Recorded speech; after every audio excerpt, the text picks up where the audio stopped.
Konosuba Volume 14. Epilogue. Leaving Aqua, who was making a fuss behind, I followed Serena to a more secluded alley quite some distance away from the town center. There wasn't much foot traffic around this part of town. The only store around these parts is that unpopular magic item shop. I would rather have a talk in some cafe somewhere rather than this secluded alley, but... Perhaps sensing my thoughts, Serena smiled at me. What I'm about to tell you isn't something we should be talking about within a store. After saying that, she took a look around her surroundings and squatted down. People don't often pass through here, and we can easily change topics even if someone stumbles upon us. So, shall we have a little chat? She had a serious look on her face that is a stark contrast to the gentle smile she usually puts on. What she told me next was a tragic and weighty tale. It couldn't be easily summarized with the vocabulary that I have. It's the kind of story that would rend the heart and sap the will of anyone who hears it. And eventually, that person was consumed by evil forces. I don't know when it started, but eventually, the people of the world ended up referring to her by a single name. The Demon King. The Demon King isn't hurting the inhabitants of this world by her own will. How could this be? To think that that sort of manga-like development would actually happen. I think I faintly recall reading something like this before. Serena tilted her head. Manga? Anyway, because of that young girl ended up becoming the Demon King. Her form has been twisted to a truly hideous form by that curse, but it will soon be broken. Please, Kazuma-sama, as the one chosen by the goddess, I'm sure you're itching to rid the world of the Demon King who has brought so much suffering to mankind. But the Demon King used to be a helpless young girl too. Could you please delay your plans of defeating the Demon King? If you really can't. If you are truly dead set on defeating the Demon King, then please, allow me join your party and bring me to her. She wrapped her hands around mine and looked at me with upturned eyes. What a dramatic development. Yes, this is it. This is the sort of thing I wanted when I came to this world. Goddesses getting eaten by frogs, Demon King's generals who subsists on bread crusts and sugar water. Chasing down runaway cabbages and working part-time as a construction worker even though I'm an adventurer. Cat-eared orcs and elves with detachable ears, etc., etc. Yes, those were the outliers. Even in this world, there exists a proper tragic story, an actual fantasy-like development. Yes, it's just everyone I've met is odd. Still, Serena-san, why do you think I'm the one chosen by the goddess? To be frank, taking down all those generals and high bounty targets is more of a fluke than anything else. Serena closed her eyes and quietly shook her head. I knew there was something different about you the moment I heard your name, Kazuma-sama. I do not know if you are aware of this, but every so often, beings with special powers will appear in this world. Those powers take the form of skills, of physical attributes, of strange magics, and weapons. There's a large variety of them, but one thing they all have in common is that they all strike fear to those of the Demon King. She's talking about the cheat users who came from Japan. Well, I do kind of know of them. Anyway, you think I'm one of those guys because of my strange name, right? Well, sorry to say this, but I don't really have any special. No, it's not because you have a strange name. Serena boldly declared. It's true, those who possess such special powers tend to have strange names. But that's not what convinced me that you were special. There was once a legendary swordsman who brought much destruction to the Demon King's forces. The moment I heard your name, I was certain of it. You are his descendant. How could this be? Why do you think so? That person's name was Sadu. Could it really be mere coincidence for someone else to have such a rare name? I do not believe so. That's the most common surname back in my country. She has completely mistaken me for someone else. Though. Serena-san, I'm sorry to say this, but it's the unmistakable truth that I'm an adventurer with the weakest job. The story you just told me was really exciting and all, but, well, it's impossible for me to defeat the Demon King. I don't intend to face him in the first place, and even if I did, I don't have the ability to. Plus, from what you've told me, the curse is going to wear off soon, and the Demon King is just a young girl, right? No, that's totally impossible. I don't have the resolve needed to kill a person. Just dealing with humanoid monsters is tough enough as is. I expected Serena to be disappointed after hearing such pathetic words, but she surprisingly seemed relieved instead. You shouldn't be that humble. Still. I see. Fufu, Kazuma-sama is a really kind person, aren't you? Serena smiled. Then, she made a small bow. Now then, I shall. Celestina-san. Is that Celestina-san? A sudden voice interrupted Serena's goodbyes. That person was. Ah, Kazuma-san too. What are you two doing in such a place? You really have some kind of fate with the Demon King's generals. First me and Vanir, and now Celestina-san too. Did you already make friends with her? The store owner of the magic item shop nearby, Wiz. Have you mistaken me for someone else? I'm a priest named Serena. I'm sure you've got the wrong person. Celestina-san, you really should visit my store now that you're here. Kazuma-san, you're welcome too. I'll put on some tea. Wiz simply ignored Serena's attempts to fool her. It's almost like she's a genius when it comes to that. Serena maintained a smile as she looked towards me. Kazuma-sama, do you know her? Could you explain to her that she's got the wrong person? Why won't you look at me, Celestina-san? And what's with that posh way of speaking? You didn't forget about me, did you? It's me, Wiz. I lived with you in Demon King-san's castle way back when. Celestina-san. Wiz grabbed Celestina by the shoulder and started shaking her. Serena, probably up to her limit, pried away Wiz's hand. Could you please stop that? I am Serena. That seals, whatever is a different person, so could you give it a rest? What are you saying? However you look at it, you're Celestina-san. You're the Dark Priest Celestina-san. The only human in the Demon King's army who's great at scheming and infiltrating. You seem to have split ends. Let me take care of it. Heal. Heal. Ow. Ow. What are you doing, Celestina-san? What is up with you? Fine, I don't know you anymore. I thought I'd show you that interesting magic item I just got my hands on. Kazuma-san, do drop by my store soon. After bidding me farewell, Wiz stomped away in the direction of her store in a huff. What a strange person. Smokes comes out of her when she gets healed. Well, she is a lich after all. Though I'm sure you already know that, Celestina-san. I returned Serena's attempts at deceiving me with a smile of my own. Even so, her smile didn't falter in the slightest. I kind of admire her determination. After a short silence, Serena raised her head. That's not it. Oh? It doesn't seem like she's given up. She has gumption, I'll give her that. It's true, I'm one of the Demon King's generals, Celestina. But please hear me out, the story I told you earlier is the truth. I'm actually the Demon King's older sister. In order to save my sister, I had no choice but to join the Demon King's army. When I think about her. Just then. Just as Serena was in the midst of her passionate performance, a man appeared behind her. What's this about a sister? Boy who's worried if he's actually under a curse that causes something to interfere whenever things start going well. That disappointing storekeeper who merrily bought some trash again told me you were nearby. Moi might be willing to help you with that for a fair price. How about paying the shop a visit? Serena stiffened up upon hearing that voice. After Wiz, yet another one of the Demon King's generals, the masked devil Vanir, appeared. As Serena looked around fearfully, their eyes met. Good afternoon. Nice to meet you. Are you a friend of Kazuma-sama? Kazuma-sama, you seem to be quite busy, so I shall take my. Nice to meet you for the first time, pure and upright priest who's not the slightest bit suspicious. Now, there's no need to rush home. As proof of our meeting, and on behalf of the charred and melting shopkeeper, moi shall offer one of the items that shopkeeper so gleefully bought a short while ago for a low price. Serena let out a relieved sigh at Vanir's words. Vanir pulled out a small cone-shaped object. This is today's recommended item. The best friend of traveling adventurers, the bug kill Aaron. Don't be fooled by its cute name, this is very powerful indeed. It's a magic item that bestows a powerful death curse upon any creature smaller than a mouse that approaches it.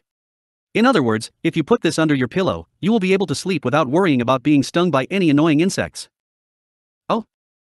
Serena and I said at the same time. There are mosquitoes and the like in this world. I'm not aching for money, and something like that does sound useful. However, there's got to be some kind of downside, isn't there? Like putting that death curse upon humans with a low chance of success, or the like. Not at all. It will not have any effect on any creatures larger than a mouse. The only things that will die are creatures smaller than rats. Vanir denied my deductions for once. Could it really be a decent item? What a wonderful item. In other words, if I put that under my pillow, even the swift and glossy black fearsome emperor will die if it gets close. Please give me one. Thank you for your business. Seeing Serena happily buy the item, another thought came to me. Say, Vanir, any living thing smaller than a rat that gets close will die, right? Of course. Vanir instantly answered. Then, the bacteria living in humans' guts and symbiotes and whatever else will die too? Of course. So it really is a piece of trash after all. She doesn't know what bacteria or symbiotes are, but Serena must have deduced it was a defective item from my tone. Serena tried to subtly return it, but Hold on, newly introduced person. Moi treats the personal information of my customers with the utmost respect, but should you return that item, you shall cease to be a customer of mine. Yes, I see something. The future of someone who will get mauled by the adventurers after a certain masked gentleman reveals all sorts of secret. I'll buy it. I'll buy it. How much is it? My condolences. Fa. Moi is in a very good mood today. After all, the pieces of trash that the defective shopkeeper bought actually was turned into money. Originally, this item goes for 400,000 eris, but considering it's our first meeting, and Moi's good mood, Moi shall let you have it for 1,200,800 eris. The price went up, you piece of shit. Why do you know exactly how much money I have? Don't use your all-seeing sight on everything. Serena yelled and threw her entire wallet to Vanir. Her sudden change in tone made her seem like a foul-mouthed adventurer. Fa. Till we meet again, brat. Oh, and, person whom I just met, your dark emotions are delicious indeed. Most delicious indeed. Fa. After catching the wallet, Vanir heartily laughed and strolled back towards the shop with a spring in his step. Watching his retreating figure, the Demon King's general, Celestina, mumbled. My money. My condolences. Short story, the innocent laugh of a seedling. You know, I've had this on my mind for some time now, but maybe monsters aren't born ferocious. They simply have no choice but to become ferocious to survive in this harsh world. Union mused in front of the potted plant at Megumin's house. Yes, the very same pot that the Tranquility Girl is planted in. Yeah. We're taught that monsters are enemies of humanity that must be eradicated, but looking at her, it's really hard to believe that. Megumin let out a gentle smile as the Tranquility Girl happily laughed while waving at the sun. Just then, Aqua, who was watering the girl, said. Well said, you too. Just look at that innocent smile. My all-seeing eyes do declare that she's definitely a pure girl. Hearing your assurances just makes her seem more suspicious. As Aqua and I were talking, the potted plant reached out towards Union. As her hand wrapped around Union's outstretched finger, the seedling broke out into a laugh. Aqua-san, I've decided. I'll take care of this girl. No, I'll adopt this girl as my own. She'll become the next chief after me. Are you even listening to yourself? I'm making fertilizer for her out of today's leftovers, so lend me a hand. Me too. I'll go make some more clean water. Saying that, the three of them left the scene, leaving me and the seedling alone. I moved to pat the head of the doll-sized girl with my finger. To think I'd end up taking care of a Tranquility Girl. We'll be planting you in the depths of the forests near the village, so take care. You won't be able to get nourishment from humans, but I'm sure you'll manage somehow. Like heck I will. What did you just say? I definitely heard that. Narrowing my eyes, I questioned the seedling. But the seedling simply laughed as if nothing happened. You said something really bad just now, right? Hey, say something. Tisk. Hey, Kazuma, I heard this from the villagers. Apparently the northeastern part of the forest sees the least human activity, so... What are you doing? Let go, darkness. I'm going uproot this thing and burn it. What are you saying? Aqua will cry. Due to darkness appearing at the worst possible moment, I couldn't go through with my plans of taking care of things on the spot. Listen to me, darkness. This girl really is evil from the moment it's sown. She said some really dangerous words and even knows how to click her tongue. Kazuma, I know you're still guarded against the Tranquility Girl, but think about it. It has barely been 2 weeks since this girl sprouted. Even a human baby wouldn't be able to speak yet, and in any case it's way too early for her to be learning words. But I heard it. It definitely said like heck I will, and clicked her tongue on top of that. What's all this fuss about? What's that about clicking your tongue? I wonder what we should name her. Her skin is white, so how about Shiro-chan? Just then, Megumin and Union came back carrying a plate of crushed vegetable scraps. Hey, Megumin, listen to this. That seedling spoke and even clicked her tongue. In response, the three of them gave me a worried look. Kazuma-san, from a biological standpoint, a creature this small wouldn't have developed the proper brain structure to memorize words. What are you saying in a world where vegetables jump and fly around? Hey, why don't you say something again? Their gazes turned sour as I addressed the seedling once more. She's a girl who's received pure holy water, you know? Seriously, Kazuma-san, what are you doing? No matter how cute she is, pulling this sort of prank is a little. Don't get the wrong idea. This girl spoke and clicked her tongue. Why won't any of you believe me? Aqua gently placed her hand upon my shoulder. Kazuma. You must be tired from waking up early after getting used to sleeping in. It's fine, just take a rest until evening. Don't you gave me that look too? Damn it, it's all because of you that everyone is treating me like I'm crazy. As I started lecturing the Seedling, I could feel everyone else inching away from me and quietly whispering amongst themselves. Occasionally, I would hear words like hospital and strange behavior and the like. Certainly nothing that would inspire confidence. Fine, don't blame me if anything bad happens. Just then. What is going on, Nichan? Just as I was about to give up, Kameko curiously wandered over. Oh, Kameko. No, it's just, this Seedling has a bad attitude, but no one believes me. I was a little worried that Kameko would end up giving me the same look that Megumin and the others are, but she simply drew closer to the Seedling. Looks tasty. Eep. Even in a different world, children are just as cruel as ever. Short story, the strongest devil summoner of the Crimson Demons. After coming to the Crimson Demon village, I've had nothing but time on my hands. There really isn't much to do in a small village out in the countryside. Aqua and Darkness ran off somewhere, and Megumin left Kameko in my care before busying herself with housework. And thus, Kameko and I ended up playing in the backyard. Right, come play with Oni-chan. I got it. Nei-chan told me to play with Nai-chan too. That girl, she better remember this. Oh, I thought of something. This will be extremely effective on a siscon like her. I took out the snacks that I brought along as a gift. Hey, Kameko, between me and Megumin, who do you like the most? I'll give you this snack if you. I like Nai-chan more than Nei-chan. Seeing Kameko snatch away the snack without a second thought, I briefly wondered if this is really okay. Aha, never mind. Repeat what you just told me to Megumin when she comes back later, and I'll give you another snack. Okay. Good girl. While hiding a snicker, I squatted down to Kameko's height. Now then, what shall we play? House. Tag? Devil summoning. Is this why they're called Crimson Demons? Yeah, let's leave that till you're older, okay? Kameko is a Crimson Demon, so it'd be a real headache if you actually end up calling a real devil. Okay. I got scolded by a small goblin when I summoned him without an offering. Megumin. Megumin. Come over here, quick. I yelled out in the direction of the house. Seriously, what's the matter? I told you to keep Kameko company while I was handling housework, didn't I? Megumin ran over while wiping her hands on her apron. Now's not the time to be doing that. Your sister did something really amazing. Hey, Kameko, tell Megumin what you just told me. I like Nai-chan more than Nei-chan. What are you saying? Kameko, I'll apologize if I did anything bad. It really hurts, so please cut it out. No, not that line. I said it, so give me another snack.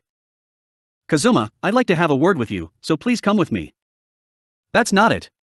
I mean, I did tell her to say that to you in return for a snack, but that's not why I called you here. Your sister has summoned a devil. I hastily explained while handing the snack over to Kameko. In response, Megumin simply sighed. That's something that every Crimson Demon does at some point. I used to perform the ritual to summon the god of destruction when I was a kid. Don't say that with such a nostalgic expression. Wait, what? So, you're saying it's fine? But Kameko was saying something about a small goblin. Perhaps finding my panicked demeanor amusing, Megumin let out a small chuckle. Summoning devils requires an extremely difficult and delicate ritual. On top of that, even if one has the talent to be a devil summoner, it would take at least a decade of hard work to summon even an imp, the weakest type of devil. Seriously? But if that's the case, what Kameko was talking about? Plus, even if the ritual does succeed, a goblin isn't a devil, so there's no way it'd be summoned. Kameko, you shouldn't tease him too much, okay? Okay. Right then, I'll get back to the housework. Please play with each other, alright? After patting Kameko on the head, Megumin went back into the house. So she was just teasing me. I thought that I just ran into yet another troublesome incident, but I guess it was just my imagination. Seriously, these two sisters keep throwing me for a loop. See, your sister got angry because you said such things. It's a little hypocritical coming from me, but lying is bad, okay? I didn't lie. Her stubbornness is just like that of her sisters. But Megumin just said it, didn't she? You can't summon a goblin with a summoning ritual. But it came out. I gave it the shell of a cicada as an offering, but it just scolded me. Don't call upon me without a proper offering. I'll let you off this time, so don't do it again, it said. That bad feeling came back. Say, can you describe that goblin to me? Just in case, I confirmed with Kameko. It was really small and black, and had claws, wings, and a tail. Megumin. Come over here, quick. Short story, the one with Azure lightning behind her. As I was wandering around the Crimson Demon village, I stumbled upon Aqua shadowboxing. What are you doing? Ah, Kazuma, what a coincidence. I ran into a beautiful One-san a while ago who said, considering you're friends of Megumin, allow me to offer you a little warning. Wind, darkness, and a divine light, please remember these words, before disappearing right in front of me. I don't get what she said at all, so I've been keeping guard here to prevent her from escaping. That's the same technique the Crimson Demons showed us the last time they were here, where they used light refraction magic to make us think that they've teleported. Sacred break spell. As Aqua chanted the spell, the sound of someone gasping in surprise and rolling out of the way could be heard in response. See, you heard that, right? That surprised noise when I pretended to cast my magic? I kinda feel sorry for her, so cut that out. Just then. I just took my eyes off you two for a moment and you're causing trouble again. Don't bully my clansmen too much. Darkness and Megumin stumbled upon us. Hey, Darkness, there should be a pretty One-san hiding around there, so please search and catch her for me. I want to ask her what she meant earlier. Don't worry, I'll do that for you. Darkness grabbed my collar before I could get to work. Darkness, please keep a firm grasp on that man. Aqua, it's a common tradition to tell tourists some mysterious phrases before disappearing. There's no particular deeper meaning, so please let her go. What an annoying tradition. By the way, what are the two of you doing? Taking a walk? No, we are. Rather than explaining, it'd be easier to just show you. Megumin pointed into the distance. Yo, the one with Azure lightning behind her. Good morning. So you've come back from Axel? Roaring Thunder Yun. Good morning. How's the outside world? Has it changed much? Aha, good morning. Good morning. It doesn't seem to have changed very much. Standing right there was Yun, who was being greeted by the passing Crimson Demons. Probably being embarrassed by being addressed with those titles, Yun's face was bright red and tears clung to the sides of her eyes. Kazuma, what are your thoughts after seeing that? It feels like Yun is being bullied. In response to my honest answer, Megumin frowned. No, seriously, please look at Yun being surrounded by everyone. I took another look. Oh, Yun, that Azure lightning is glowing brightly behind you today too. Roaring Thunder Yun, have you put on some weight lately? It feels like you've gained a bit of flesh. Please stop calling me by that name. And I didn't get fat, I just grew up. So, what do you think after seeing her with that smug-looking frown while everyone fawns over her and calls her by her title? Is that so? She doesn't seem to be enjoying it to me.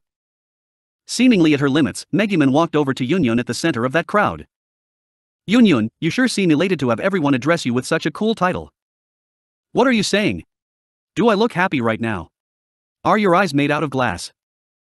They are the same red ones that you have. Seeing the sudden appearance of a rabid dog, the Crimson Demons who were crowded around Yun quickly dispersed. Ah, I see, that's how it is. Megumin sure can't be honest.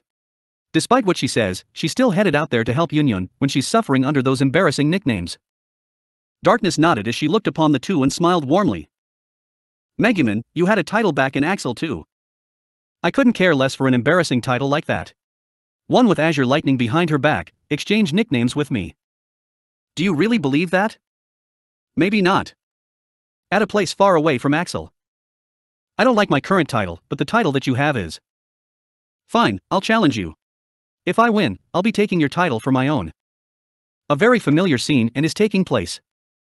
Sorry, I don't want your title, so I'll pass on this challenge. What? Yet you were the one who keeps badgering me to accept your challenges. End of Volume 14, Crimson Demon's Trial.